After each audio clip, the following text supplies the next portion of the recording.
Karibu ndugu mtazamaji wa channel yako ya HNet Tanzania TV. Na siku leo tunaenda kuelezea dalili za upungufu wa maji mwilini. Dalili ya kwanza ni kupata kichwa cha mara kwa mara. Kupata kichwa cha mara kwa mara.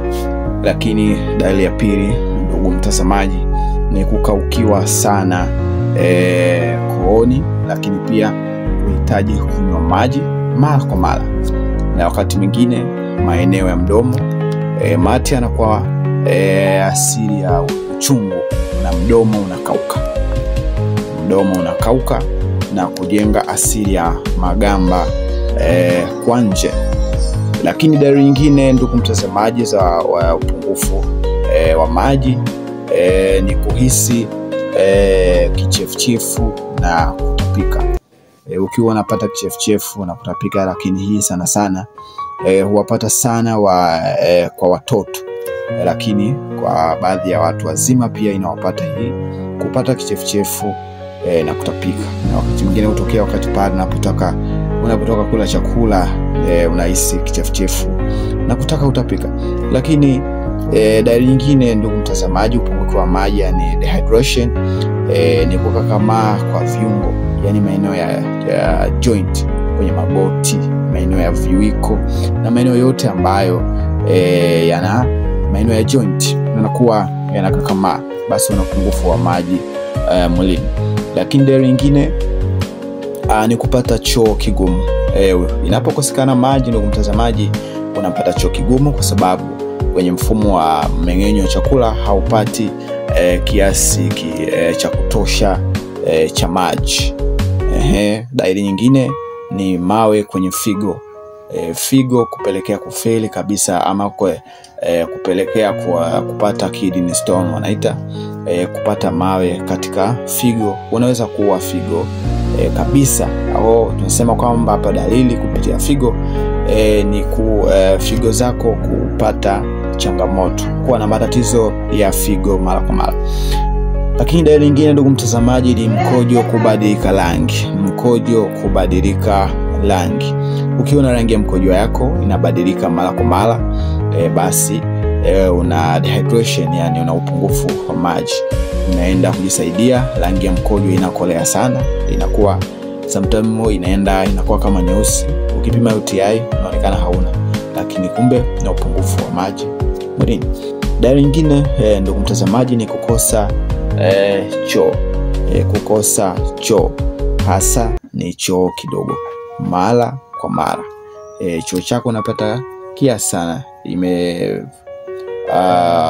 Fanyika kwamba mtu anaweza kupata choo kwa siku takriban mara 6 mpaka mara 7 kwa siku.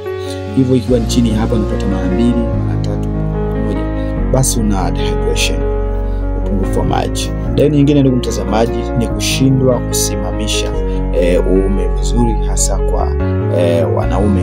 Inashindwa kufanya hivyo kwa sababu maji hayapo ya kutosha, hivyo basi damu inakuwa inashuka kwa kiasi kidogo sana kwenye mishipa ya uume, so inakosa flowing kama ilivyo kawaida, ili kuleta temperature ili yaweze kuerect kusimamisha. Lakini inapokosekana maji, basi iko kitendo kinakuwa ni kigumu kufanyika kwa namna hiyo.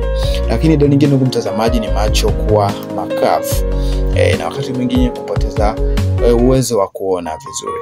Macho yanakuwa makavu, yanakuwa asili kama na vimawe wakati unatizama vizuri, unafunika jicho na kufungua, yanakuwa yako asili ya ukavu.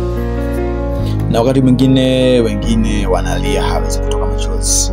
Machozi kwao ni kiasi, wanatoa machozi kiasi sana, basi ujue una dehydration, yani upungufu wa maji mwilini.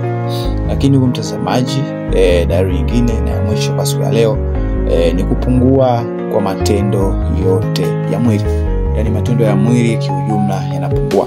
Mfano kazi za figo, kazi za moyo, zote zinapungua. Mfano unapopungua maji maeneo ya moyo, unakosa ku-work out kama ilivyokuwa kawaida yake, kwani damu ikikosa maji ya kutosha inakuwa nzito.